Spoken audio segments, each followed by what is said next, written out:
You are listening to the Beyond the High Road podcast with Shelby Milford, episode number 147. Stay tuned.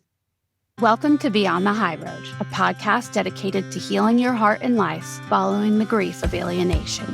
I'm your host, Shelby Milford, a twice certified life coach specializing in post-traumatic growth. If you're experiencing the effects of alienation and you're ready to heal, then this show is my love letter to you. Stay tuned. Hey guys, so I may be doing this episode in 2 sittings because out of nowhere, well, it's never out of nowhere, but today, just a little bit ago, all of a sudden I've got a flare up in the body again in my groin area, hips, maybe TMI, whatever, I don't care. Your Nikos are screaming, both of them, both sides. Oddly enough, it's like the non-dominant side or the side that normally doesn't have excruciating pain is actually decided to take the lead role today. So anyway, we'll see. I'm going to try to get through this because this is an episode I felt really strongly about doing for some time now. So today I want to talk with you guys about self-abandonment and noticing where you have been sort of ignoring your own needs. Like that's what leads up to it. But really, I want to talk with you guys about finding yourself, rediscovering yourself. Oh, before I even go into it, I just wanted to say that we got it's not necessarily a review, meaning like Apple Podcasts, that platform is the only place where we can actually leave like a full review that goes into a rating for the show. Aside from that, which I want to encourage listeners, y'all, even if you don't listen on Apple, but you listen somewhere, if you would, and you are enjoying the show or getting something out of it, if you could go to Apple Podcasts and write a review, I would really appreciate that so much. And it can help other parents to discover the show like you have, to help them to feel a little bit less alone and more supported in a situation and predicament, long-standing predicament, where support feels sparse, right?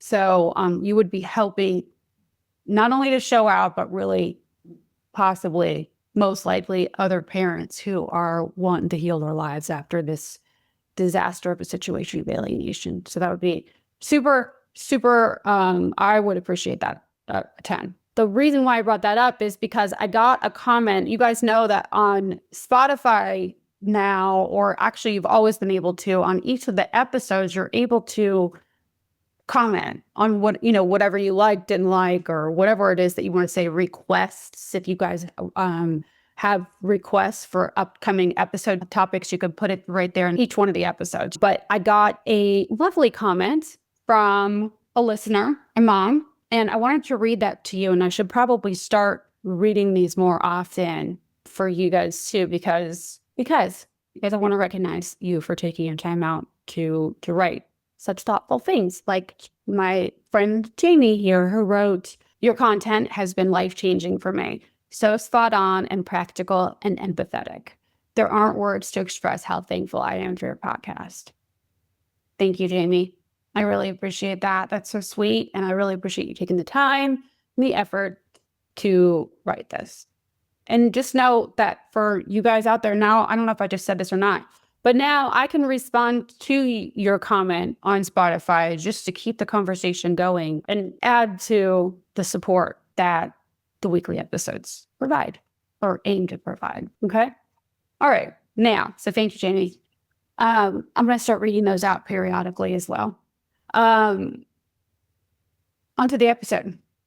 The reason this has come up is because not only do I hear some version of this issue from all the alienated parents that I speak to, many of them anyway, but also I noticed this come up for me in my own unconscious, subconscious sort of thinking the other day.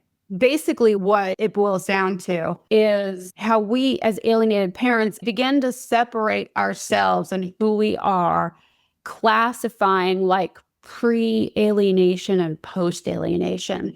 And there's like a fragmentation or a distancing from the old versions of ourselves. Once the calamity happens, there's like that one defining moment that most of us have. I mean, some of us, it's like an ongoing buildup, right? But many of us have like the day that the shit hit the fan, or the time period when the shit hit the fan. And we think back about that, sort of how many of us, alienated or not, think about pre-COVID and post-COVID. Like for me, I think of pre-COVID, anything that happened before 2020, 2019 and before. I used to mostly think about it like when I would go pick a Netflix show or movie. If it was pre-2020, to me, it became irrelevant. Like the world hasn't been the same ever since 2020. So everything that was made before 2020 is irrelevant, or like not worth watching in my mind. That's just a very simple example, but we often do that with our lives, pre-alienation, post-alienation. Oh, that's not relevant anymore because that one life-altering moment or series of events that have happened have now changed us into, you, me, whoever, into an entirely different person, meaning we have now severed ourselves from the old version of us. And it's black and white thinking. Though I know it is a coping mechanism, it's a defense mechanism so that we can separate ourselves from the pain. There's a few reasons why we do it, but that's basically where it starts, is anything that happened before can't be applied now because we're playing by different rules since the alienation began. And that makes sense. I get it.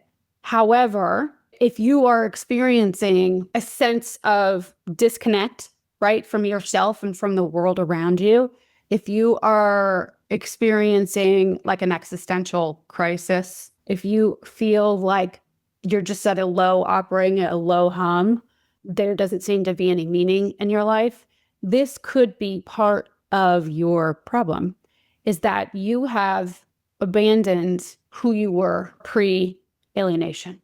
We talk about, like on this show, I am consistently talking with you about who you're becoming, who you're growing into. Alienation happened.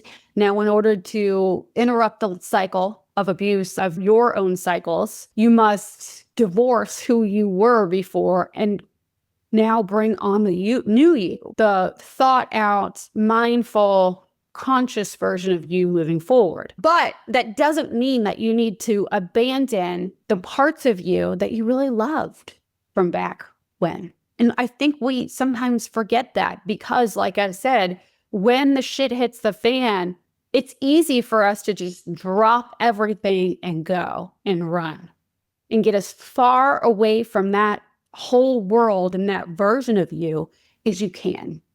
I mean, it's not easier that way, but it feels easier that way.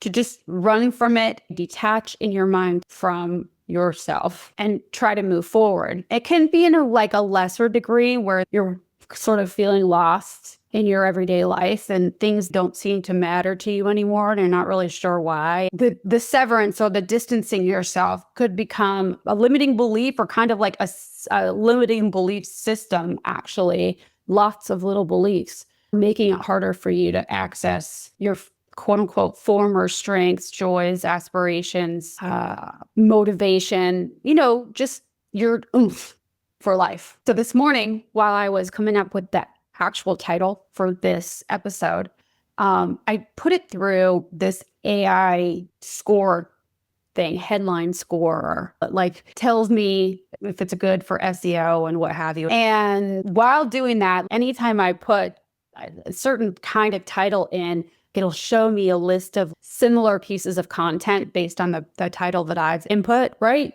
And oftentimes it'll bring up the same blog posts, Reddit posts, or what have you.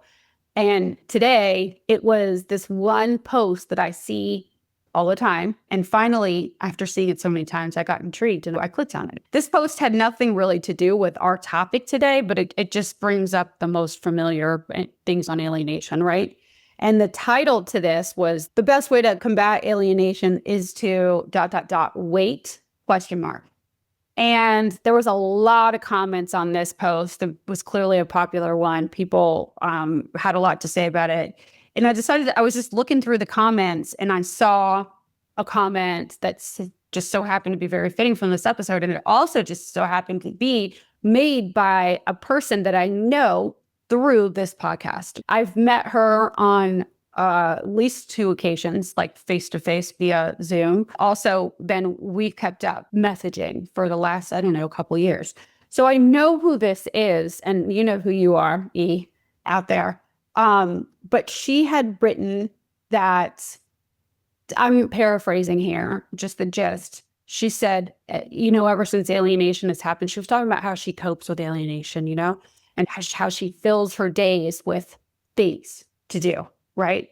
And tasks for her brain to keep her brain busy. And she said, otherwise, I'm just operating on a pretty much depression, that her body is geared to go towards depression, and that her joy is gone, right? Like that she can't get it back. Again, just paraphrasing here.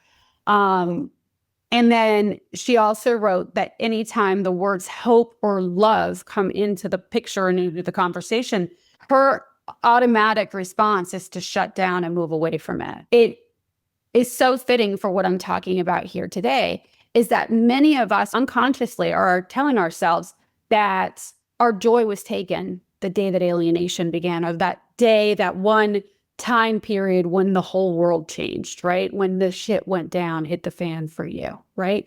I know that I did this too, and I still do it. That's why this whole topic came up, is because I noticed myself, by the way, my self-image, I didn't realize that I had been disincluding, there's a better word for that there, had been basically cutting out a part of me that I really, really, really enjoyed about me back in the day. But in my mind, it was part of the fun part of me, where I was always the life of the party. I was the girl, you probably heard me, if you've heard any of the episodes, you've heard me talk about, I was the girl that danced on bars. I was a lot of fun. And so because that ended up not working out for me when it came to my situation of alienation, and that got used against me, I ended up separating myself from all of me, and that part included, because that's the part that, quote unquote, got me into trouble. So I moved away from that girl who still is there in me. And there's nothing wrong with the fun in me. I don't necessarily need to go so black or white and cut it out of me completely, because I realized even just last week that cutting that part out of me completely, denying who I am and was, I love the fun side of me, right? Denying that in me is causing me to stay stuck socially in some areas. And I can explain that here in a minute. But I know that so many of you are probably going through the same thing. And that's why this episode came up, is because me, like the girl that commented on this Reddit post, is telling herself that I was telling myself that joy, the opportunities for joy were stolen the day that the shit went down, right? That now that my kid is not with me, I didn't say it like this. It was just a vague idea in my head, that the fun part of me had to go, because that's what got me in trouble in the first place. So I've kind of bullied myself away from her, right? And I know I talk with you guys all the time about who you're becoming and what you're growing into and stopping the cycle and what have you. So at some point, it's almost like the idea in my head too was like, I need to put the toys down and step into the adult version of me.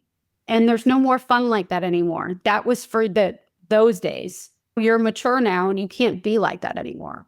I wasn't saying it like bullying, but it's really kind of a shitty existence to feel that you have to tamp down or like dull who you are, because that's what got you in trouble. I think that there's a more inclusive way to approach your life, But I know too that I did it, just like many of you. The reason I pretty much abandoned all of me, who I was, is because it was a way for me to avoid the pain.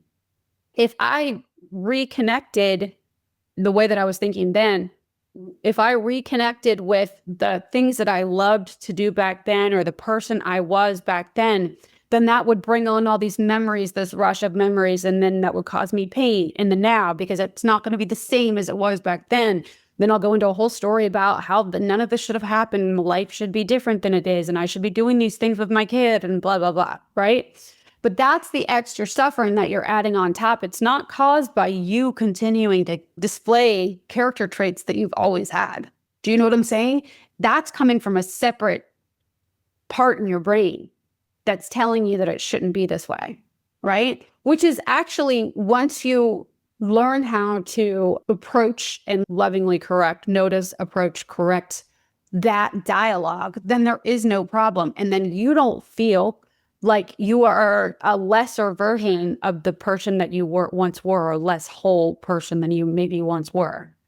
You know, that you're not missing out on all of the good qualities. I think abandoning the past version of yourself, especially the qualities that you really love about yourself or miss about yourself or feel the most authentic in, if you've been denying that to you, the opportunity to be that person, then you might feel very lost today. You might feel directionless and like you're having an existential crisis, you know?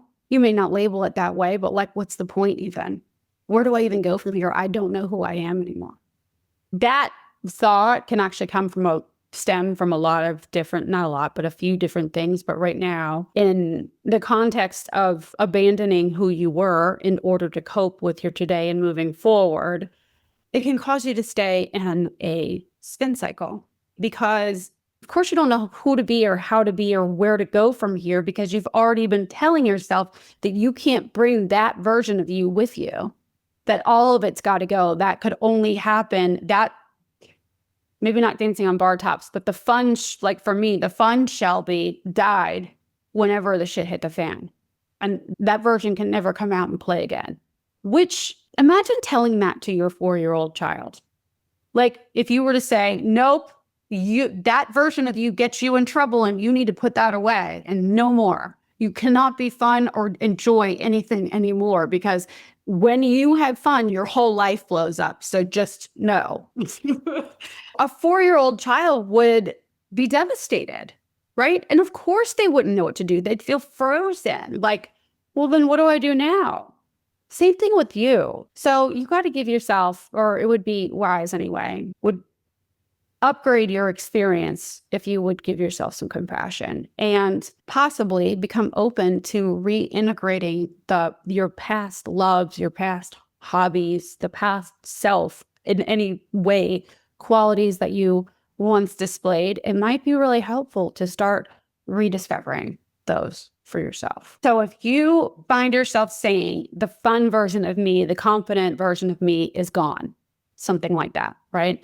If you tell yourself that you have no energy left for pursuing your dreams or for any extras in your life, that right now you're really just concentrating on surviving, or maybe you're telling yourself that you feel invisible, that nobody's hearing you, that you don't know who you are, you feel directionless, you're numb, you feel mentally lethargic, that you can't seem to come up with any new ideas or reconnect with anything that makes you feel something good or bad or anything, really. A lot of times we sort of go into like a demo mode where we're just after trauma, where we're just putting along, just trying to survive. Let's just get through the day. This reminds me of a consult that I had actually this morning where we were talking about Groundhog Day. Then you're just producing the same thing over and over and over and over again.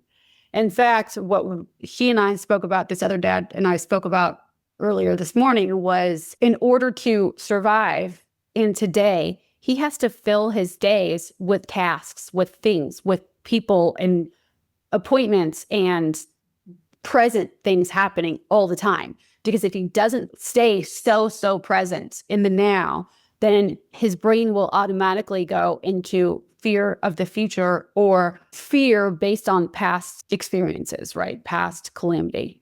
So instead, he has to keep every hour of his day occupied. Basically, he's living in survival mode. Coming from that space, your body won't give you the opportunity to become creative, innovative. You're not in a place of inclusive love, connection when we're in survival mode. In survival mode, we're just putting one foot in front of the other. We just got to do this. We got to do that. We got to meet this expectation. We got to pay this bill. Just do, which is exhausting. It's exhausting. And it'll lead you to, like I was just sort of touching on, it'll lead you to having an existential crisis. What's this all for? What's the whole purpose of this?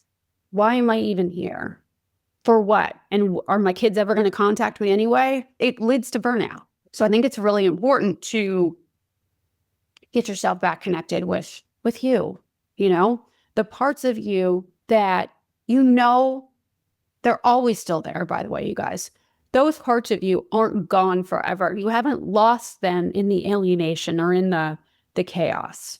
Those parts of you may be dormant right now. They may seem far away from you, like inaccessible, but they're there. You just have to open yourself up to it, Okay, so right now I'm going to talk quickly about, just give you a list of some of the obvious pitfalls, downfalls that I see other alienated parents going through, and also myself, like the repercussions that I have experienced as a result of this severance between the old version of me pre-alienation and post-alienation. And then after that, I'm going to help you, give you some tools to reconnect with the parts of you that you really, truly cherish and miss. So first off, the most obvious downfall to the severance, I think, is that when we abandon our old self, if you're doing it unconsciously as a coping mechanism, as a defense mechanism, to move you away from that reality of darkness, we often will think that we're cutting out the bad and the good of us, right? That we're just going to move into like fresh start from here forward. It's like a separate life, right? So you already feel the disconnect from who you were your whole life to now, which causes you to feel more alienated, not only from your children, but from who you are, your whole existence in this world. And it can feel like you don't know your place, because of course you don't, because you've literally tried to cut ties with your soul, But also what I notice, I just was noticing this yesterday on the consult call with a potential client, is that we cut out all of the good qualities from us, the ones that we're missing so much, but don't even really fully acknowledge that, right? It's not consciously that we're doing it. But we somehow still manage to carry with us and bully ourselves about the negative qualities that we once had that we're now magnifying by separating ourselves from ourselves. Does that make sense? The idea is that you're going to start fresh and start new. However, when you do that, because you're taking all the good away, our brains are so geared to go towards negative anyway after trauma and then just being a human being in general, that we then hyper focus on all of the negative qualities and bring those with us.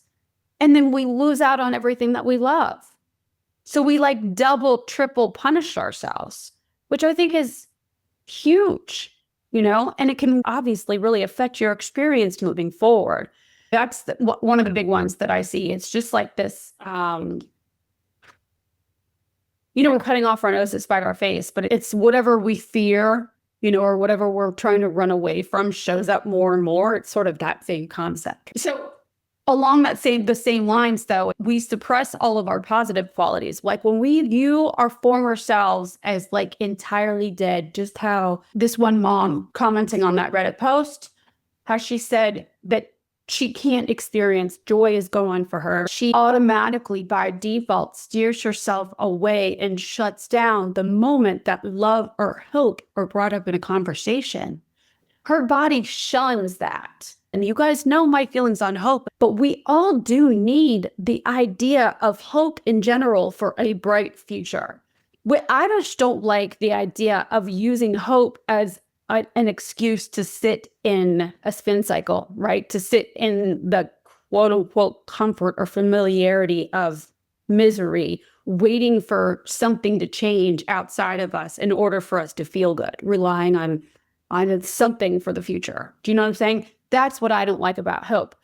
But we all do need the idea of hope in general for, you know, the greater good, for, world peace and whatever, the idea of hope isn't awful so long as we're not misusing it. So long as we're not using it to rest on our laurels, And the same thing, obviously, with love. And I know the mom that commented on the Reddit post is not the only one. She's not alone in this. So many of us have done this. We punish our own selves and tell ourselves we don't want to experience love or hope or joy anymore because that was ruined when our kids were taken from us, which actually is the punishment that the alienating parent or whoever's alienating your kids from you actually wants to instill in you or upon you. You know what I'm saying? That's their point. So why are we trying to put the last nail in the coffin? It makes no sense. It is self-sabotaging. And we do that with all of the traits, right? We lose access to our playfulness, our optimism, our social skills like curiosity that once helped us tremendously in the middle of adversity. We need those traits, the optimism, the playfulness, the curiosity, social skills, innovation, all of that to bring us through the adversity. Letting go of who we once were can strip away our coping resources, like our internal coping resources, making it much harder to face new challenges or recover from setbacks. So if you notice too, that you seem to be way less resilient ever since the alienation happened, it could be because you have shut all of you down and basically have been denying yourself the right to experience the spectrum of emotions, but also experience joy and happiness and playfulness in your life again.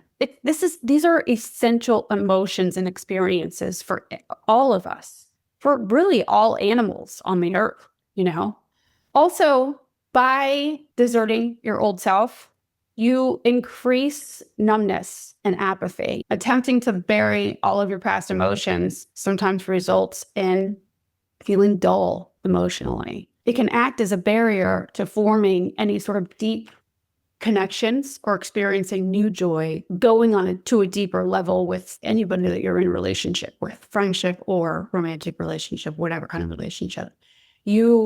Like I was talking about recently in one of the episodes, I referenced the same thing. When we get to, alienation happens, we sort of turn apathetic, dull, gray, sort of, then we don't afford other people in our lives the luxury, if you will, of experiencing their pain because you don't even know pain. That's the idea. Also, abandoning both the good and the bad parts of you can leave you feeling empty inside, which we've already just talked about. Disconnected, unsure of what makes you unique, what makes you tick, unsure of what your purpose is, what your purposes are. I remember way back, maybe in the early teens of the episodes, I remember telling you guys, we were talking, maybe it was the Your Identity episode or was one of those early episodes. And I remember saying to you guys, you know who you are. You know exactly who you are. It's just that it's all been covered up in trauma, dysfunction, and confusion, and you focusing on the outside as opposed to coming back here. And yeah, I do believe that, but I also want to correct myself and just say it out loud to you. I think I have said this once before. There are times when you don't feel like you know yourself and you feel so far from you because one of two reasons. One, because in your childhood, you had a parent or whoever looked after you, influenced you the most, that did not allow you or did not value your opinion or undermined your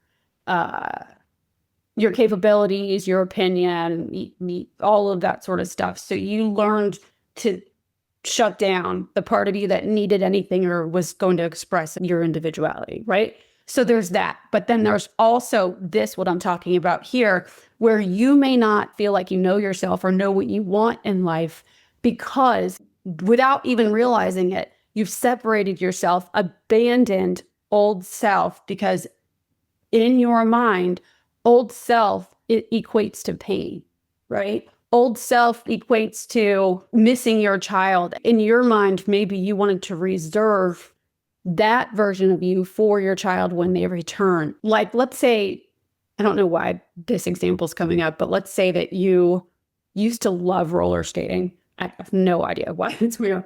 And you, like, maybe all your life before even you had your child. And so you went to the roller rink once or twice a week for your entire life. And then you had your kid and they experienced that with you. And then all these memories are in your head about you and your kid roller skating together. So it was special, like was a ritual that you guys had. And then once the alienation happened and the relationship was interrupted, maybe now you will not go back roller skating because in your mind, doing that would be a betrayal to your kiddo. Or it would, by going back and making new memories at the roller rink, even though you did it before your kid, in your mind, that would lessen or dull the memories that you have in your mind of you and your kid. So you don't want to do your kid dirty like that, or those memories dirty. You want to keep, you fear that you'll lose the memories. So instead you just don't go. And so you shut that part of you down, right? Like, no, I don't roller skate anymore because if I do go back there, then I lose my kid. So it's like this black or white thinking, like it's have or have not sort of thing, right? You're trading in one for the other.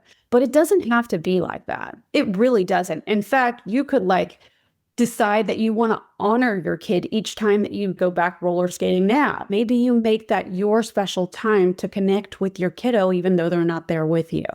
You know, you make that your devotional, like intentional time to be thinking about them. Maybe send them a text or whatever it is that you want to do. Like, it doesn't have to be one or the other, but we are so feast or famine coming from the trauma that we have that oftentimes what we do is it's easier just to shut it all down. It's not easier, but that's how it feels in the moment. Because let's just shut it all down. Everything goes dormant until our kids come back. But as you know, it'll perpetuate the life is meaningless sort of idea, you know, because you're in a holding pattern. So, and that's not what any human is supposed to experience, staying in that stagnation and in the gray holding pattern. You may as well freeze yourself, right? And wake up 30 years from now, which wouldn't work out for you, I promise. So don't, that's any ideas. But back to what I was saying, it can cause you to feel uncertain about who you are and what you want by shutting that old version of you down, right? It can also cause you, the same lines, difficulty in forming new goals, new future for yourself. Here's where I think it can really affect you, is it can impact your relationship with your kid and reduce your emotional availability, basically. Because your kids, even from afar, they look to you for emotional grounding, right? And if you cut off your own awareness about the complexity of you, then you may be less able and available to model to them empathy, resilience, and all the things. Because you're denying part of yourself, you're shutting that off. So now they see that too. Like, there are rules and limitations to everything that happens. If this happens, then we shut this down. Then we don't do this. There's like hallways that seem to be getting like more narrow and more narrow as you travel through them. And that translates to the kids seeing their life in a very limiting way. Of course, there's missed opportunities for growth between not only for you yourself, right? Because you're limiting yourself. You've got horse blinders on, basically. You know, like horses in the races, they have those blinders that keep them from looking left or right. They can only look straight. And if you are telling yourself that you can't roller skate, or you can't, my deal is I can't date. You know, that came from where I was before in the relationships that I was in. I told myself on purpose, like, I am not going to date anybody because that would take me off of my goal. And that was great for a good period of time. But I've noticed now, it's been almost a decade, y'all, that I have kept up with that. And like I said, I wouldn't take it away. I'm glad that I did what I did. So glad. Now it's become a comfort zone for me, right? Where it's so familiar that I haven't gotten back out. And now that's where I just noticed this the other day with me, that I had cut that part out of me, and like the fun side of me, I had, like I was saying earlier, I was like, no, that's unacceptable anymore. I realized that no, I need that stuff. That's actually what we need to survive. So anyway, abandonment of your whole self, like good, bad, before, now, all of that can also make reconciliation feel completely out of reach, because once you've departed from the version of you that was with your kids, and now you're this different person who is not allowed to go back, you shut the door on who you were so that you can avoid the pain, it's going to feel that much more out of reach to reconnect with your kid, because the only one that connects with your kid is the past version of you that you've already shut down. So you'll have a harder time grasping or picturing the idea of you two getting back, or whoever, however many kids you have, getting back together. You can't make that a reality for you in your brain, because there's this disconnect between the parent you and the you today. Healing requires that you integrate and reclaim all of you. Now, like I said, I am and was big on, for me, back in the day, I became willing to let all of it go and really did start from scratch and decided what I wanted to believe all new. And then once I became adept, or that became the default way, that's all of the new things that I intentionally created for myself, beliefs, ideas, whatever. Then now, over the last year, and now even again, I'm in a new phase of it, I'm reintegrating the qualities that I miss or really truly love about myself back in. So it's like a stages. For me anyway, that's how I've done it. You mean you can do it any way you want, but for me, it's like, I'm thinking right now, like when you boot camp, if I've never been, but I imagine that it's like you go in and they pretty much break you down to bring you back up again, right? Or any cult. Sorry, I know that may not be so funny for you right now. I just realized. But that's what they do, is they break you. They tear you down to the point where you're just the foundation, barely there. And from there, you are built up again in the way that they want you, right? Like the military, whatever. It's sort of the same thing, I think, the way that I did it for me. I didn't necessarily make that connection until probably now. Maybe it's another time. But it's the same idea.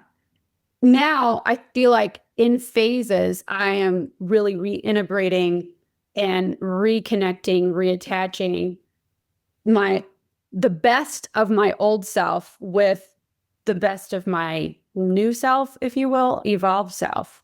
And that's what I'm proposing that you guys do. It is just a fully integrated and inclusive way to see your life, see yourself, your relationships, and all of the things. Like I said, this habit of self-abandoning, disconnecting from the old self, is usually an unconscious one. And that's the way that I think when you're doing it as a coping mechanism unconsciously, that's when you're going to experience the suffering and the disconnect and the repercussions from it, And I think doing it the way that we just discussed, I think it lays the foundation for stronger relationships and your greater well-being, and also satisfaction, ability to cultivate and create even more and bigger and like multifaceted, and all the goodness, ooey goodness of like living as opposed to existing. So the question I want to pose to you guys now is like, if you're not driving, close your eyes and picture back.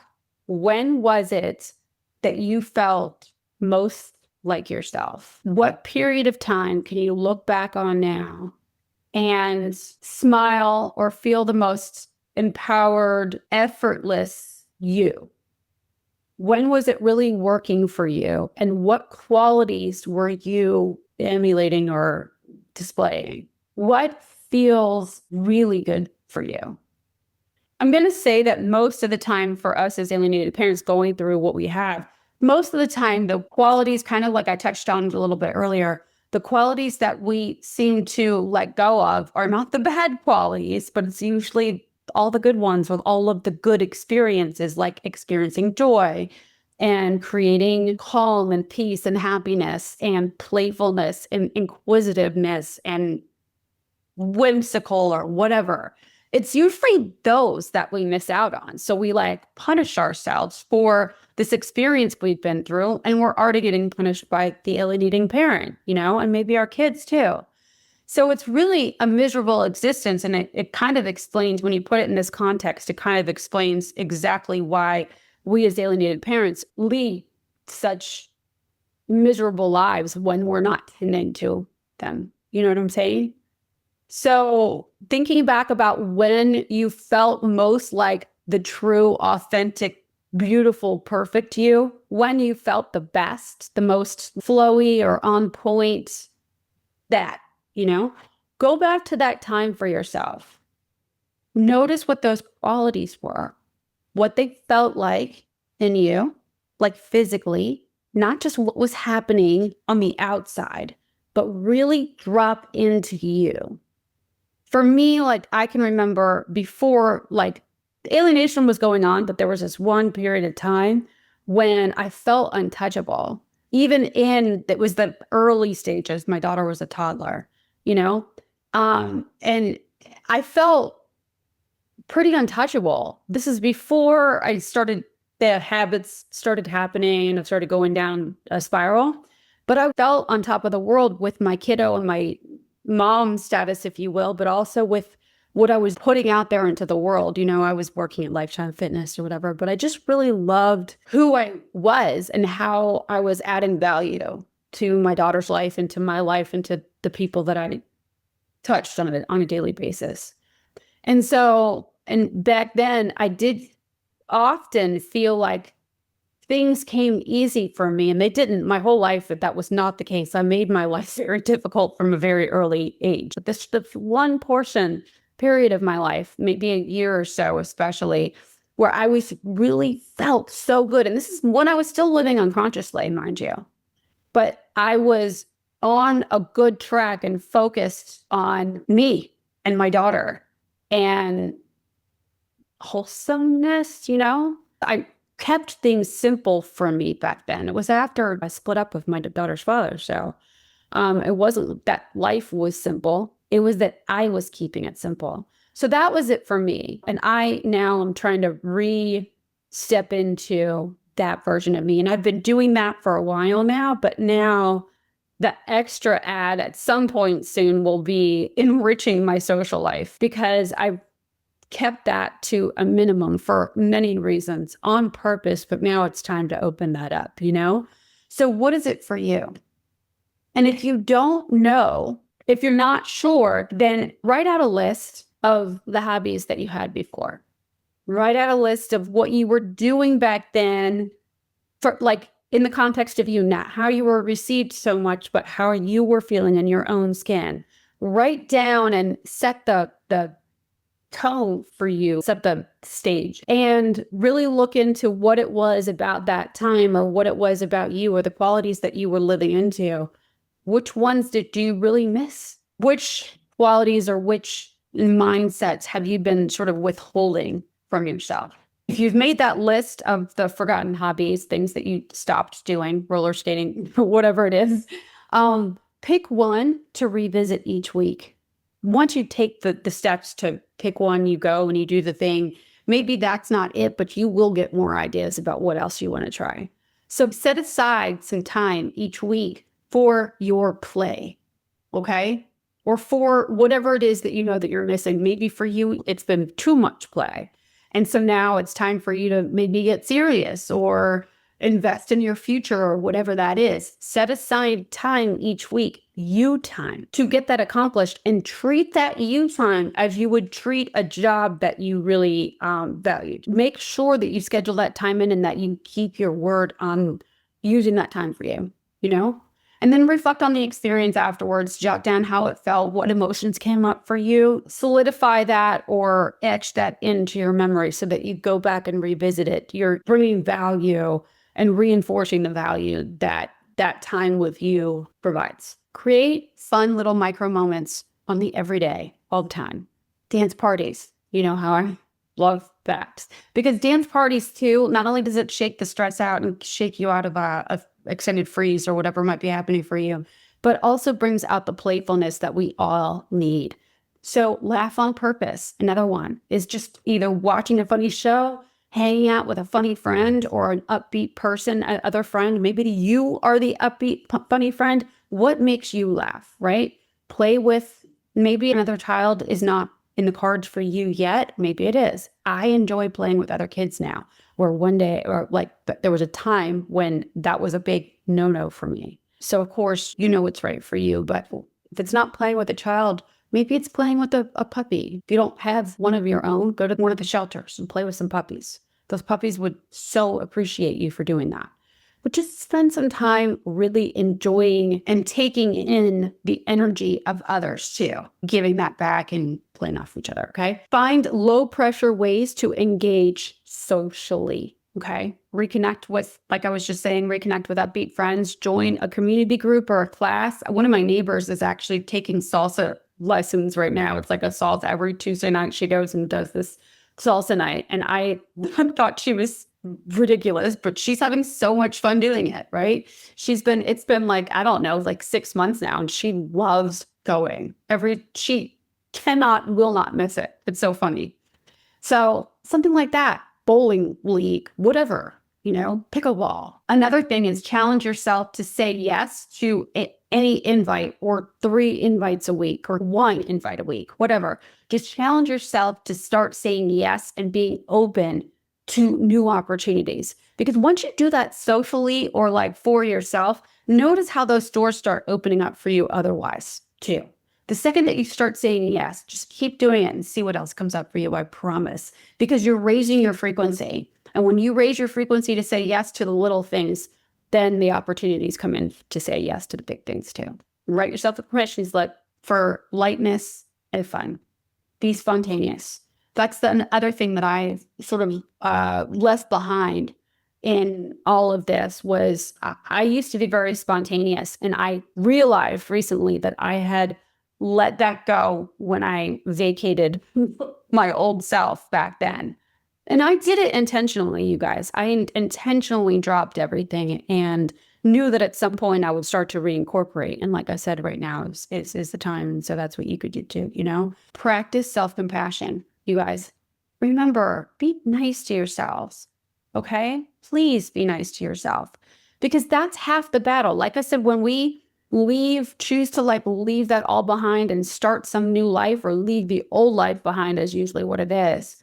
Then many times we take on all of the burden with us and hyper focus on the burden and then beat ourselves up on the regular, right? And then the good is all left behind. And what I'm asking you to do today is reverse that, or incorporate all of it with some balance, So journal your small wins is another thing, you guys. Please celebrate your consistency, your small wins. If you're telling yourself, this is something that I used to do a lot, is I would tell myself that I wasn't diligent. I had no discipline, that I never learned discipline, that my parents never taught it to me. Nobody ever led me the right way, right? And so that's all I created in my world. I was like, well, I don't have discipline, so I can't do that. It's like a have not world. Instead, look for the small ways that you display discipline. I am, if you ask anybody in my today world, that idea was from the old me before all of this, right? You ask any one of my neighbors or anybody that sees me on the reg, they will say, and it's so shocking to me every time I hear it, but they're like, you are so consistent in your practices and everything that you do. They see me outside doing my workouts and then walking the dogs and whatever. I have become super consistent with that, and I celebrate that. But that's because I started with my coach by looking for ways that I was already disciplined. I started small. I make my bed every day, take a shower every day. I wasn't for a long time, but find your small wins and focus on those, because when you focus, whatever you focus on, you will make bigger. You will make that manifest. So stop telling yourself the have not part of you and look for whatever quality that you want to see in yourself. Find ways that you already have that quality or display that quality. Small ways. I eat 3 times a day. That's consistent. That's discipline. Always shift to look for the ways that you do have, not that you don't have. Okay? All right, guys. So there's no need to actually completely divorce yourself or abandon the old you in order to move forward in life, in order to avoid pain. In fact, abandoning your old self turns around to backfire in your face, and it creates more pain for you, and it creates this huge barrier of disconnect between you and the world around you, and you will block those that you want to become close to or develop deeper relationships with. It'll block that from happening because you aren't even able to connect with yourself. So there's no way that you're able to connect with others. And I know you don't want that. And I don't want that for you. So it doesn't have to be. Just reorganize the way that you're thinking about everything that happened in pre-alienation, post-alienation. Instead of that black and white thinking, reincorporate those good qualities that you always have had and that are still there, that are just dormant, and they just are waiting for an invitation from you to come back into your life on the everyday. Okay? All right, y'all. Have a lovely day. Talk to you next week. Thanks so much for listening today. If you like what you're hearing and you'd like to hear more, please make sure to click subscribe wherever you're listening or watching. Also, for bite-sized clips and tips, be sure to find me on TikTok or Instagram. See you next week.